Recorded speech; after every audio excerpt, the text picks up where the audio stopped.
माझे नाव प्रमिला आहे. आता माझे वय 38 वर्ष झाले आहे. जेव्हा मी नवीन-नवीन तरुण झाले होते, तेव्हा मला थोडी वेगळी तरुणाई चढली होती. कारण मी दिवसभर घराबाहेर फिरत राहायचे, अभ्यासात मन लागत नसे. मी अनेकदा मुलांकडे जास्त बघत असे. मी तेव्हा शाळेत शिकत होते. 10वीत असताना एका मुलाशी मैत्री झाली. त्या मुलाचे नाव शाळेतच विचारून-विचारून कळवून घेत असे. एक दिवस तो मुलगा म्हणाला, "आपण शाळेत न जाता सुट्टी काढूया, माझ्या शेतात जाऊया." आज माझे बाबा घरी आहेत. आपण मोटारसायकलवरून फिरून यायचे. मला मुलांना भेटायची खूप इच्छा होती. म्हणून मी लगेच होकार दिला. त्याच्या शेतातल्या कोठ्याकडे निघाले. अचानक तिथून माझे बाबा येत होते. त्यांनी मला त्या मुलासोबत बघितले आणि तिथूनच हाताने पकडून घरी नेले. बाबाने मला खूप मारले आणि शाळेतून काढून टाकले. मला घरातल्या कामात फारसे मन नव्हते. आई मला नेहमी बोलून काढायची, "तू कुठेही मन लावत नाहीस." या गोष्टींवर आई खूप चिडायची. माझी काकू माझा खूप लाड करायची. ती आईला माझ्या विरुद्ध काही बोलू देत नसे. आई म्हणायची, "ही वाईट कामे करत फिरते.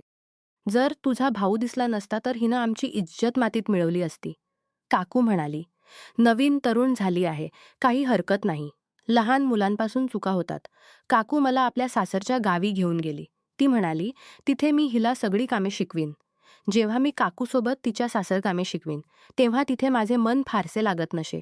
कारण तिथे माझी एकही मैत्रीण नव्हती. मग काकू मला आपल्या शेजारच्या घरी नेत असे. काकूच्या गावात शिवणवर्ग सुरू झाला.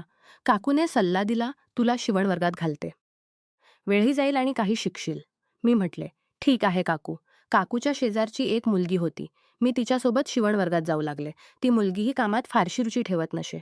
शिवणवर्गातून येऊन आम्ही दोघी तिच्या घरी मेकअप करायला बसायचो. काकू घरी वाट पाहत बसायची.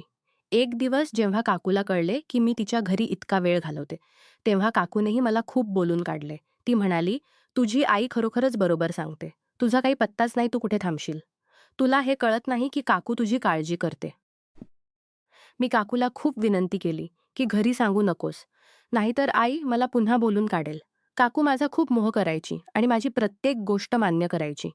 एक दिवस काकूच्या घरी गावातून एक बाई आली. मी तेव्हा काकूच्या घरी फरशी पुसत होते. त्या बाईने काकूला विचारले, "ही मुलगी कोण आहे?" काकूने सांगितले, "ही माझी भाची आहे." तिनं मला काम करताना बघून काकूकडून आपल्या मुलासाठी संबंध मागितला. त्या बाईला 2 मुलगे होते, दोघेही अजून अविवाहित. ती म्हणाली, "माझा मोठा मुलगा खूप सुंदर आणि उंच आहे. त्याच्यासाठी मी संबंध घेईन, कारण आम्हाला घरात काम करणारी मुलगी हवी आहे." काकूने सांगितले की ही थोडी कमी शिकलेली आहे. ती बाई म्हणाली, "काही हरकत नाही, माझा मुलगाही कमीच शिकला आहे." मला लग्नाची गोष्ट ऐकून खूप आनंद झाला, कारण मला शृंगार करायला खूप आवडायचे. त्यामुळे मी लग्नाची स्वप्ने पाहून सांगितली. आई-बाबा म्हणाले, "हिला लग्नाची काय समज आहे?" काकू त्यांना म्हणाली, "हिला तर लग्नाचा पूर्ण हव्यास आहे. ती लग्नाला तयार झाली आहे. आता तुम्ही होकार द्या." काकूने आईला सांगितले की मुलाची आई खूप साधी आहे. ती हिला खूप खुश ठेवेल. ही मुलगी जास्त शहाणी नाही आणि कामकाजही कमी करते. उलट मुलाची आई सगळे काम करून घेईल. हिला तिथे ठेवतील. वेळही जाईल आणि मुलाची आई चतुर आहे. जर दुसरीकडे लग्न केले तर सासू हिला राहू करत आहे. आई म्हणाली, "गोष्ट तर तुझी बरोबर आहे." आई म्हणाली, "गोष्ट तर तुझी बरोबर आहे. हिला दुसरीकडे कोण ठेवणार? कारण ही जबाबदारीने काम करत नाही. सांगितले तर थोडेफार काम करते." अशा रीतीने घरच्यांनी ठरवून त्या मुलाचे घरबार बघितले. बाबांना सगळे आवडले आणि त्यांनी संबंधासाठी होकार दिला. मी माझ्या गावी गेले होते. मला मुलाचा फोटो रंगाने होता. कानात नथी घातलेली होती. त्याचा उंचीही बरीच होती. मला तो माझ्यापेक्षा जास्त सुंदर वाटला. मुलालाही घरच्यांनी माझा फोटो दाखवला आणि त्यालाही मी आवडले. काकू खूप खुश होती की माझ्याच गावात प्रमिलाचा संबंध झाला. कारण सुरुवातीपासूनच काकू माझा खूप मोह करायची. ज्या मुलाशी माझा संबंध पक्का झाला, त्याचे नाव जयेश होते. तो माझा फोन नंबर मागत होता, पण घरच्यांनी नंबर दिला नाही. कारण घरच्यांना माझ्यावर विश्वास नव्हता. ते म्हणायचे, "माहीत नाही काय-काय मुलाला फोनवर बोलून सांगेल. याचा काय विश्वास? आणि ही विश्वास ठेवण्याजोगीही नाही." मग थोड्याच दिवसात आमचे लग्न करून दिले. जेव्हा मी पहिल्या दिवशी सासरच्या घरी पोहोचले, तेव्हा बघितले की सासरचे घर ठीकच होते. त्यांचे जुने घर होते. ज्या दिवशी माझी सुहागरात होती, त्या दिवशी माझा नवरा जयेश उशिराच खोलीत आला. तो म्हणाला, "मी बराच उशीर झालो. बाहेर थोडे काम करत होतो. तुम्ही थकल्या असाल, आता झोपा." इतके बोलून तो झोपला. मी उठून कपडे बदलले, पण मला झोप येत नव्हती, कारण माझे शरीर अस्वस्थ होते. मला खूप इच्छा होती की आज मी माझ्या नवऱ्यासोबत जवळीक साधेन. कारण जेव्हा मी मैत्रिणींसोबत अशा गोष्टी बोलत असे, तेव्हा माझेही मन करायचे की लवकर माझा नवरा माझ्याजवळ असावा. माझ्या आतल्या तरुणाईच्या अस्वस्थतेला थोडी शांती मिळावी असे वाटत होते. दुसऱ्या दिवशी सकाळी माझ्या नवऱ्याने मला उठवले आणि म्हणाला, "आई म्हणाली आहे, उठून अंघोळ कर." मी उठून अंघोळ केली, चांगला मेकअप करून तयार होऊन बसले. मी बघितले की माझा दीर, ज्याचे नाव तारक आहे, तो आपल्या खोलीत बसला होता आणि वारंवार माझ्याकडे बघून हसत होता. त्याची उंची थोडी कमी होती, पण तोही गोरा आणि सुंदर होता. तो मला भाभी भाभी म्हणून मजा करायचा आणि माझ्याकडे बघून खूप हसायचा. तो म्हणायचा, "मला माझ्या भावाच्या लग्नाचा खूप आनंद आहे. माझी सासू ही खूप चांगली होती. मला कोणतेही काम करू देत नसे. माझे सासरे दिवंगत झाले होते. मी त्या घरात खूप खुश होते, पण माझा नवरा माझ्याजवळ येत नसे. तो दररोज रात्री एखादा निमित्त काढायचा. नवऱ्या मुलांना सामान्यतः लग्नानंतर जवळीक हवी असते, पण माझा नवरा माझ्याशी जास्त बोलतही नसे आणि रात्रीही शांतपणे येऊन झोपायचा. तरीही तो माझ्या प्रत्येक गोष्टीची काळजी घ्यायचा. मी जे मागत असे ते आणून द्यायचा, पण मला स्पर्श फारसा करत नसे. तो मला खुश करू शकत नव्हता. मी त्याच्यासोबत अजिबात खुश नव्हते.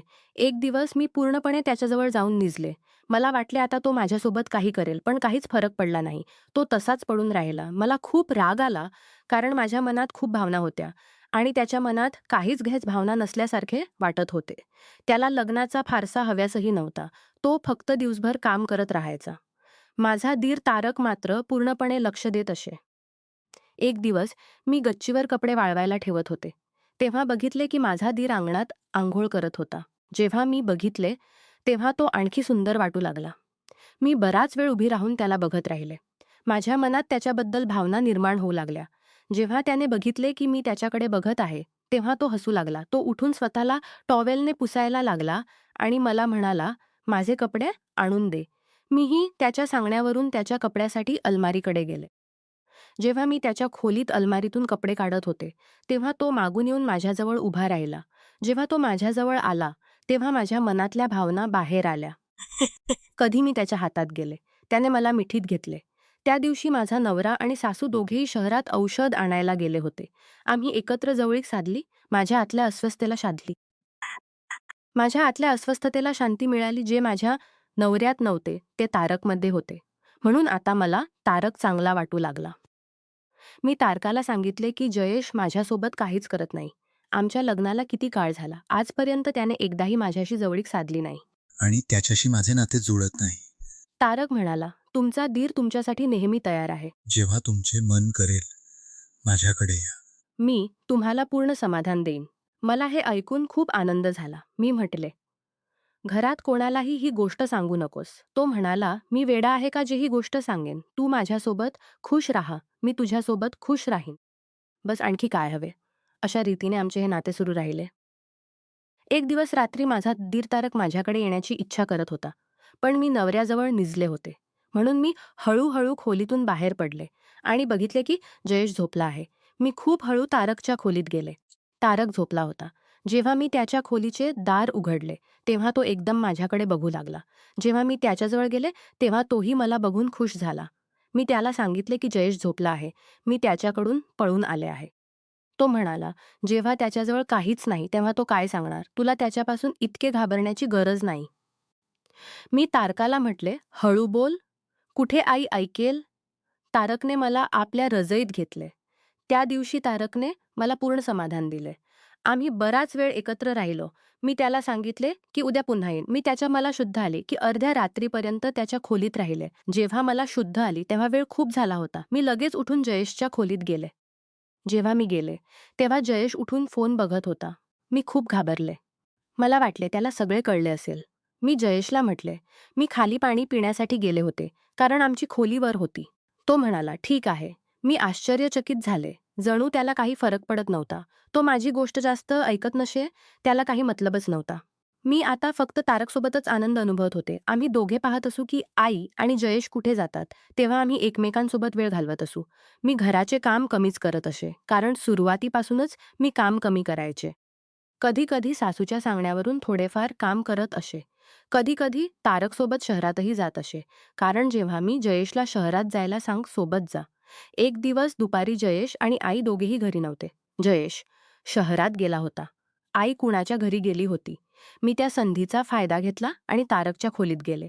जेव्हा मी कपडे नीट करत होते, तेव्हा बघितले की सासू येत आहे. ज्या अवस्थेत तारक होता ती सासूने बघितली. तारकने घोंगडी ओढून झोपल्याचे दाखवले. सासूने माझा हात धरून दुसऱ्या खोलीत नेले आणि म्हणाली, "हे सगळे काय आहे?" पहिल्यांदा मी शांत राहिले. नंतर सासूला सगळे सांगितले. मी म्हटले, "जेव्हा तुमचा मुलगा पुरुष म्हणून काहीच करू शकत नव्हता, तेव्हा तुम्ही त्याला लग्न का करू दिले? आजपर्यंत तुमच्या मुलाने मला खुश केले नाही. मला माझी खुशी हवी आहे. मोठ्यासोबत नसेल तर छोट्यासोबत ठीक आहे. पण मी बाहेर काही चुकीचे केले नाही. मी तुमच्याच घरात केले. कारण तुमचा मोठा मुलगा मला कधी खुश करत नाही आणि माझ्यासोबत कुठे जात नाही. तो रात्री माझ्यापासून बाजूला होऊन निसतो. जर मला या घरात खुशी मिळाली असेल. तुमचा मोठा मुलगा काही कामाचा नाही." सासू माझ्याकडे बघत राहिली आणि शांत झाली. ती म्हणाली, "मला या गोष्टीची आधी अजिबात कल्पना नव्हती." मी म्हटले, "त्या दिवसापासून सासूने मला तारककडे जाण्यापासून कधीही थांबवले नाही. कारण मी सासूलाही धमकी दिली होती की जर तू कोणालाही ही गोष्ट सांगितलीस, जर तू कोणालाही ही घरात राहणार नाही. कारण तुम्ही माझ्यासोबत फसवणूक केली." तो लग्नाला पात्रच नव्हता. आता आमच्या घरात उघडपणे हे चालू झाले. मी सासूसमोरच तारकसोबत खोलीत जात असे. एक दिवस मी जयेशसोबत याबद्दल बोलले की तुमच्यात पुरुषासारखी भावनाच नाही. तेव्हा तो म्हणाला, "तुझी गरज पूर्ण होत आहे ना." बस. जास्त मतलब नाही. त्याला माझ्या आणि तारकच्या नात्याबद्दल आधीच माहीत होते. तो म्हणाला, "मला सगळे माहीत आहे. मी काही बोललो नाही. कारण माझ्यात जी कमतरता आहे ती मी बाहेर दाखवू इच्छित नाही. तू लोकांसमोर माझी पत्नी राहा. तू त्याच्यासोबत रात्री घालवत राहा." आता मला खूप मजा वाटू लागली. कारण घरात सगळ्यांना या गोष्टीची माहिती झाली होती. एक दिवस सासू आजारी पडली. ती म्हणाली, "आज भाकरी तू बनव. मला उठवत नाही." मला भाकरी बनवणे खूप कठीण वाटायचे. मी सासूला विनंती करू लागले की आई तुम्हीच बनवा. तेव्हा जयेश म्हणाला, "तू आज जाऊन आराम कर. मी भाकरी बनवतो." मी त्याच्याकडे बघून आश्चर्यचकित झाले. त्या दिवसापासून मी आणि तारक सगळे उघडपणे करू लागलो. रात्रीही माझा नवरा सासूजवळ झोपायचा आणि मी आणि तारक वरच्या खोलीत झोपायचो. एक दिवस आमच्या समोरील घरातल्या बाईने आम्हाला दोघांना वरच्या खोलीत बघितले. कारण त्यांचे घर अगदी समोर होते आणि तेही गच्चीवर निजत असत. नंतर तिनं सासूला विचारले, "तुमची सून आणि छोटा मुलगा वरच्या खोलीत का झोपतात?" सासूने तिला सगळी गोष्ट सांगितली. ती बाई म्हणाली, "मग तुम्ही आधी छोट्या मुलाचेच लग्न करायला हवे होते. मोठ्याला का लग्न केले? आता असे करा की हिला आपल्या छोट्या मुलाच्या नावावर लावा. जर कोणी दुसऱ्याने बघितले तर तुमची बदनामी होईल." सासूने मला जयेशला आणि तारकाला तिघांना बसवून ही गोष्ट केली. जयेश म्हणाला, "मला मान्य आहे. तारक तर आधीच मला ठेवून खुश होता." सासूने माझ्या माहेरच्यांनाही बोलावले. जेव्हा ते आले तेव्हा मला खूप भीती वाटत होती, पण सासूने त्यांना काही सांगितले नाही. त्यांच्यासमोर फक्त एकच गोष्ट केली की माझा मोठा मुलगा पुरुष म्हणून काहीच करू शकत नाही. त्यामुळे मी आपल्या सुनेला घरातच ठेवू इच्छिते. मी हिला आपल्या छोट्या मुलासोबत बसवू इच्छिते. मग माझ्या घरच्यांना काय म्हणायचे होते ते मान्य झाले आणि मला तारक सोबत बसवले. आता मला आणखी मजा वाटू लागली. मी विचार करत होते की तारकसोबत आता आयुष्यभर राहीन. पण तारक आणि जयेशच्या स्वभावात खूप फरक होता. जयेश मऊ स्वभावाचा होता, तर तारक तितकाच रागीट होता. तारक मला छोट्या-छोट्या गोष्टीवर ओरडायचा आणि जर माझ्याकडून काही काम चुकीचे झाले, तर मला मारायचाही. जयेश त्याला खूप समजवायचा की असे स्त्रियांवर हात उचलू नये. अशा रीतीने माझ्या आणि तारकच्या भांडणे होत राहायची. त्याच दिवसात मी गरोदर राहिले. माझे पहिले मूल मुलगा झाला.